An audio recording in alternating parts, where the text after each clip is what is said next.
मुस्तबा Khamenei Iran के supreme leader ने Donald Trump को एक बड़ा संदेश दिया है और एक बड़ी शर्त रख दी है डोनाल्ड ट्रंप के सामने, जिसे अमेरिका के नहले पर ईरान का दहला माना जा रहा है। डोनाल्ड ट्रंप के नहले पर मुस्तबा खामेनेई का दहला माना जा रहा है और साथ ही आपको यह भी बताएंगे कि आखिर क्यों डोनाल्ड ट्रंप ने ये जो पिछले 48 घंटे से हमले रोके, इसकी वजह क्या है। देखिए, एक बहुत बड़ा दावा जो कि ईरान की तरफ से किया गया है। कल ही ये दावा सामने आ गया था, लेकिन इसका थोड़ा सा एनालिसिस करना जरूरी है। ईरान की तरफ से दो बेहद अहम दावे किए गए। पहला दावा यह है, ईरान के Islamic revolutionary guard core IRGC ने दावा किया है कि ऑपरेशन विक्ट्री 2 के तहत मध्य पूर्व में अमेरिकी सैन्य ठिकानों पर किए गए हमलों में 200 से ज्यादा अमेरिकी सोल्जर्स मारे गए हैं और कई घायल हुए। ये बहुत बड़ा दावा है जो ईरान ने किया। देखिए, जॉर्डन पर जो हमले हुए, कुवैत पर हमले हुए, बहरीन पर हमले हुए, इराक पर हमले हुए, यहां पर सीधा सीधा अमेरिका के बेसिस को निशाना बनाया गया और बेहद सटीक हमले किए गए।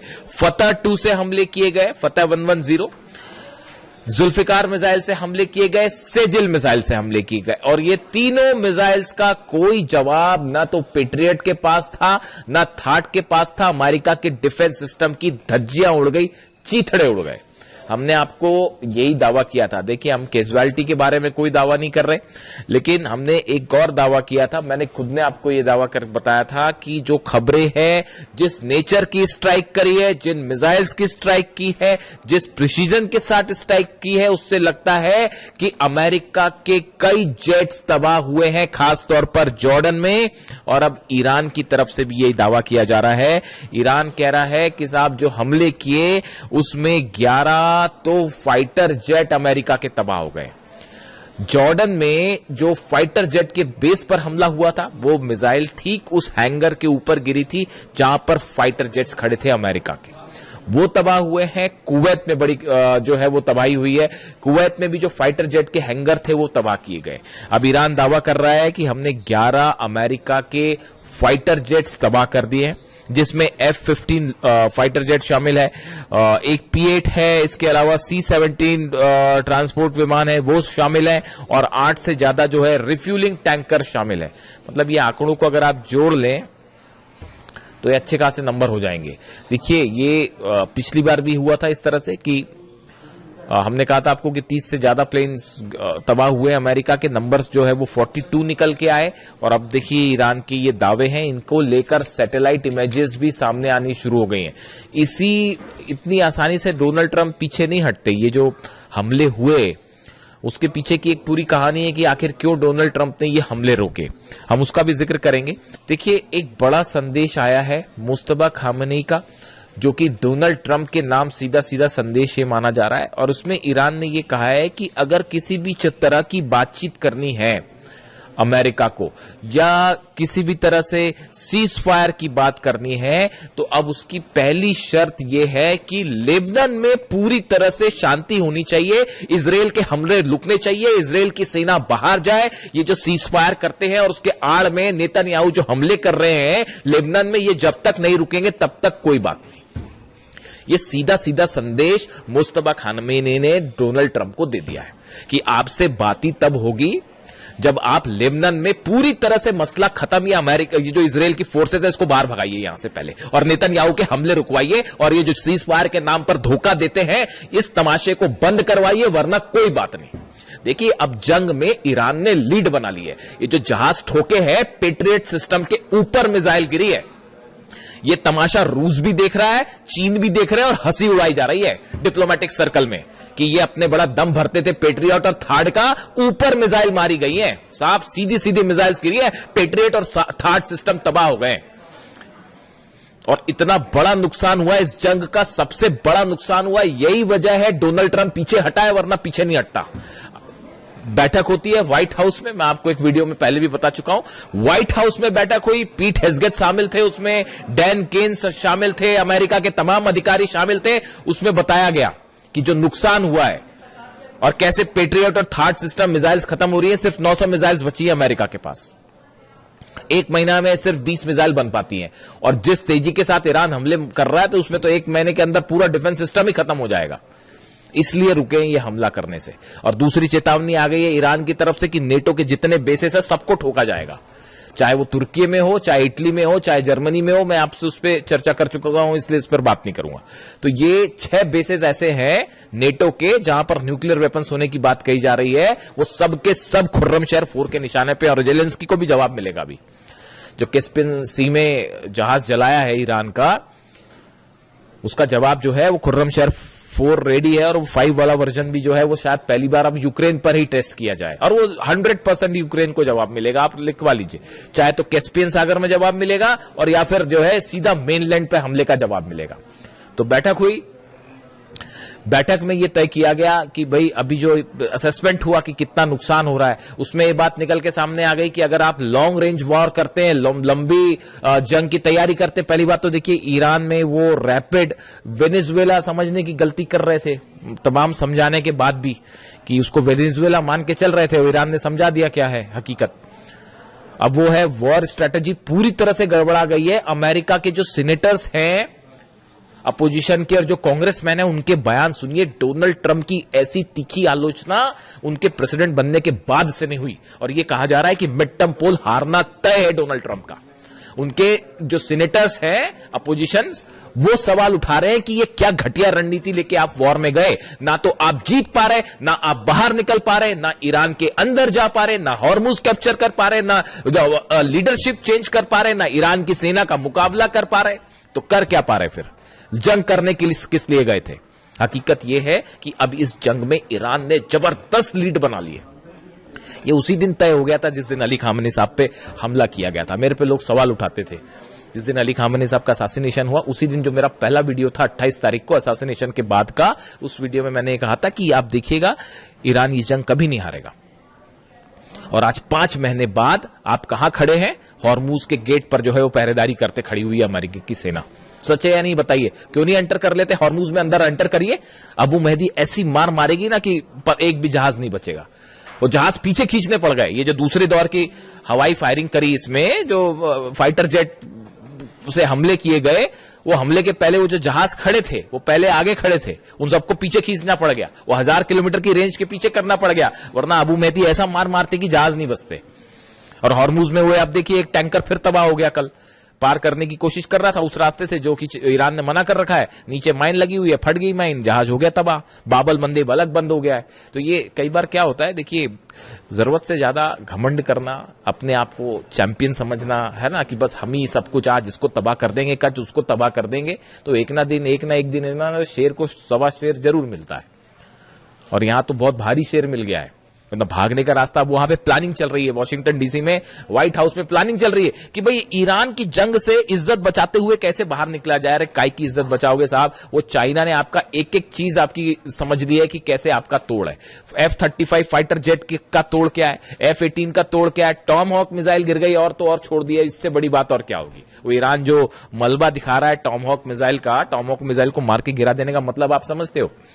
वो सिर्फ मामला ईरान अमेरिका तक नहीं है।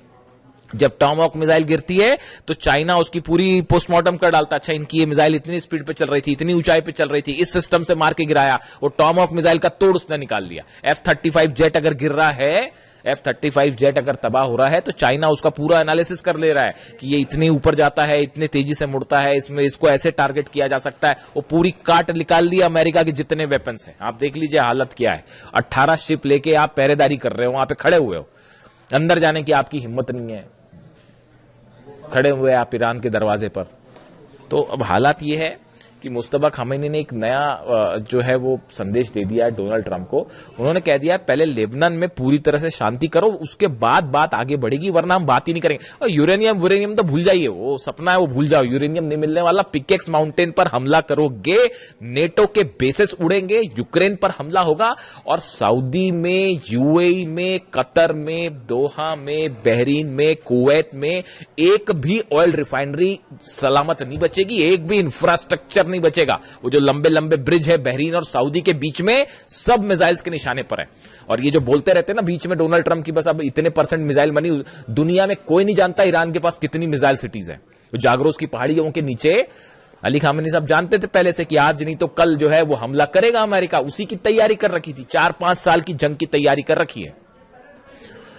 और अब तो भयंकर लीड बना लिए साहब, भयंकर लीड बना लिया। आपको क्या लगता है इसराइल हमला अगर ईरान अगर हार रहा होता या दब रहा होता तो अब तक इसराइल तो कूद गया होता जंग में। उसको पता है कि अगर जंग में आप कूदोगे उसके बाद तेल अवीव पे और हाइफा में ऐसे हमले होंगे इस बार कि मतलब रुकेगा भी नहीं वो मामला। तो अभी वो प्लान चल रहा है एक और, फिर जा रहे नेतन्याहू जी जा रहे हैं मिलने के लिए डोनाल्ड ट्रंप से, और वहां जाके देखते हैं मुलाकात में क्या होता है। वहां पे एक नया फिर प्लान, नया षड्यंत्र शायद जारी हो कि अब ऐसे हमले करेंगे वैसे हमले करेंगे। अभी लेकिन एक नई थ्योरी चल रही है, इस पे अलग से बात करेंगे। वो यूक्रेन ये जो बैठक हुई जिसकी मैं जिक्र कर, अच्छा पहले मुस्तफा खामेनी साहब की बात कर लें। इन्होंने जो ये संदेश दिया लेबनान वाला, इसको गेम चेंजर माना जा रहा है। वो जो है उन्होंने कहा हम अपने न्यूक्लियर प्रोग्राम पे कोई बात नहीं कर रहे, हम स्ट्रेट ऑफ हॉर्मुज पे बात ही नहीं कर रहे, वो तो बंद है, वो कोई नहीं खुलवा सकता। ईरान की परमिशन के बिना खड़ा हुआ अमेरिका, 5 महीने से खड़ा हुआ, स्ट्रेट ऑफ हॉर्मुज बंद है। वो जब ईरान का मन करता है खोलता है, जब मन करता है बंद कर देता। क्या कर पाए आपके एयरक्राफ्ट कैरियर दुनिया के? अब्राहम लिंकन क्या कर पाए और जेरल्ड आर फोर्ड क्या कर पाए? और वो लॉन्ड्री में आग लग गई तो भग लिए, वो अलग। तो बेइज्जती हो रही है वो अलग हो रही है, सैनिक मर रहे हैं, थार्ड सिस्टम तबाह हो जा रहा है, जहाज में आग लग जा रही है, हरा पानी रहे, हरा तो छोड़िए खुद ही पिटे जा रहे हैं। क्या कि सुप्रीम पावर दुनिया की, सबको समझ में आ गया कोई सुप्रीम पावर नहीं है भैया। और मिसाइल के मामले में Iran is the new supreme power of the world, super power of the world, इसमें कोई शक नहीं है। वो कई लोग फिर अभी भी इस तरह के मैं सवाल देखता हूं कि रूस मदद कर रहा है और चाइना मिसाइल में मदद कर रहा है। ईरान को मिसाइल के मामले में किसी की मदद की जरूरत है? अभी भी आपको लगता है कि किसी और की मदद की जरूरत है? हाँ, मान लिया सैटेलाइट की मदद मान सकते हैं हम, सैटेलाइट मदद कर रहा है रूस, चीन सैटेलाइट से मदद कर रहा है, क्योंकि सैटेलाइट प्रोग्राम है नहीं तो बैन कर रखा था आपने, वरना वो ईरान बताया। ईरान को आप ये बैन हटा लीजिए, उसके बाद देखिए ईरान कैसे तेजी से तरक्की करता है। तो ह्यूमन ब्रेन बना लिया उसने, एक वो जो खबर बताई थी मैंने आपको, ह्यूमन ब्रेन की सेल्स बना के एक आर्टिफिशियल ब्रेन बनाने, मतलब वहां पे जो है आप देखिए ईरान में जो साइंटिस्ट हैं कितनी तेजी के साथ काम कर रहे हैं। ये तब है जब वो 30 साल से बैन लगा हुआ है, तो हाहाकार मच जाता है दुनिया में। जरा से जो है बैन्स लगते हैं, कहीं कोई टैरिफ लग जाता है तो हाहाकार मच जाता है। और 30 साल से वो अली खामेनी साहब का ईरान जो है वो 30 साल से बैन भी झेल रहा है, उसके बाद भी देखिए आज घुटने पे हैं सबके सब। तो अब इन्होंने, मुस्तफा खामेनी साहब ने बड़ी प्लानिंग के साथ मामला पूरा लेबनान पे शिफ्ट कर दिया है। और इसका मतलब यह है कि न्यूक्लियर प्रोग्राम पर कोई बात नहीं, बाद में देखा जाएगा, और हॉर्मुज पर कोई बात नहीं, बाद में देखा जाएगा, खोलना है नहीं खोलना, बंद करना क्या करना है। पहले लेबनान में आप ये जो तमाशा चल रहा है लेबनान में हमले करने वाला, इसको बंद करिए पहले, उसके बाद ही आगे बढ़ेगी बात। अब डोनाल्ड ट्रंप ने डिसाइड करना है क्या करना है, यानी फोकस। अब देखिए कहने का मतलब यह है, ये खबर अहम इसलिए है, ईरान ने मन बना लिया है कि अब इनसे जो भी बात होगी नहीं होगी, करना है नहीं करना है, ईरान अपने टर्म पे डिक्टेट करेगा, अपने टर्म पे डिक्टेट करेगा। कोई बात अमेरिका की नहीं मानी जाएगी, ना उनके वो जो बीच वाले हैं बात करने वाले, ना उनकी बात मानी जाएगी। वही होगा जो ईरान तय करेगा, जो अहमद वाहिदी तय करेंगे, और अहमद वाहिदी वही तय करेंगे जो खामेनी साहब बता के गए और जो कासिम सुलेमानी साहब बता के गए। वो कासिम सुलेमानी साहब की जो स्ट्रैटेजी है ना, उसी से जॉर्डन ठोका जा रहा है, और उसी से कुवैत ठोका जा रहा है, उसी से थार्ड और पेट्रियट ठोके जा रहे हैं। इसीलिए नहीं डरते थे डोनाल्ड ट्रंप कासिम सुलेमानी से कि अगर कासिम सुलेमानी होते तो पता नहीं क्या हो गया होता। खुद डोनाल्ड ट्रंप ये कहते हैं पता नहीं कितनी तबाही मचाते हैं, और सही कहते हैं। खैर, तो अब हालात ये है कि डोनाल्ड ट्रंप के सामने नई शर्त रख दी है लेबनान वाली।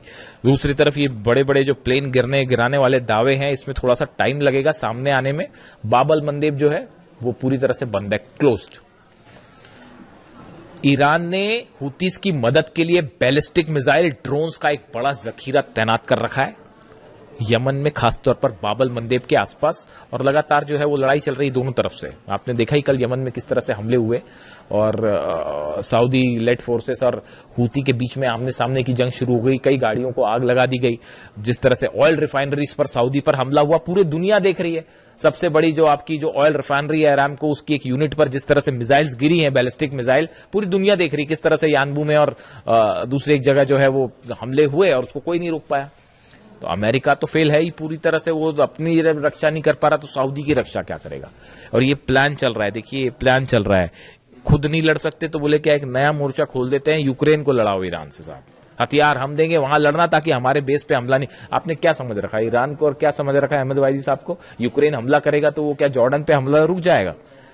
अहमद वाहिदी साहब ने, जो मेरे पास जो जानकारी है, ईरान की सेना ने, IRGC ने अपना टारगेट तय कर रखा है, पूरे अरब से अमेरिका को बाहर निकालो, ट्रंप की सेना को बाहर निकालो, उसके बाद देखा जाएगा। इस टारगेट के साथ काम कर रहे हैं। और डोनाल्ड ट्रंप की कोशिश जो यूक्रेन वाला है उस पर अलग से बात करेंगे। वो यूक्रेन को भिड़ाने की कोशिश है ईरान से, सऊदी को भिड़ाने की कोशिश वहां पे जो है हूती को वहां मैनेज करने के लिए सऊदी को भिड़ा लो, यानी खुद पीछे रहो, हथियार देके दूसरे को लड़ा जाए, ये प्लान चल रहा है। लेकिन अभी हालात ये हैं, ईरान ने बड़ी लीड बना ली है। अब ये जो शर्तें रखी हैं मुस्तफा खामेनी साहब ने, इसका क्या होगा, बाबल मंदेब का क्या होगा, हॉर्मूज का क्या होगा, एक बड़ी जंग की तैयारी फिर शुरू है अमेरिका की तरफ से भी, इजराइल की तरफ से भी। इजराइल की एंट्री भी जल्दी हो सकती है, अगले 1 से 2 दिन में 30 तय हो जाएगी कि मामला जंग की तरफ, बड़ी जंग की तरफ। ईरान जान रहा है कि हमला होगा, आज नहीं तो कल फिर से हमला होगा। और किस रूप में होगा ये देखने वाली बात है। जो भी अपडेट होगा आप तक पहुंचाऊंगा। Thank you so much.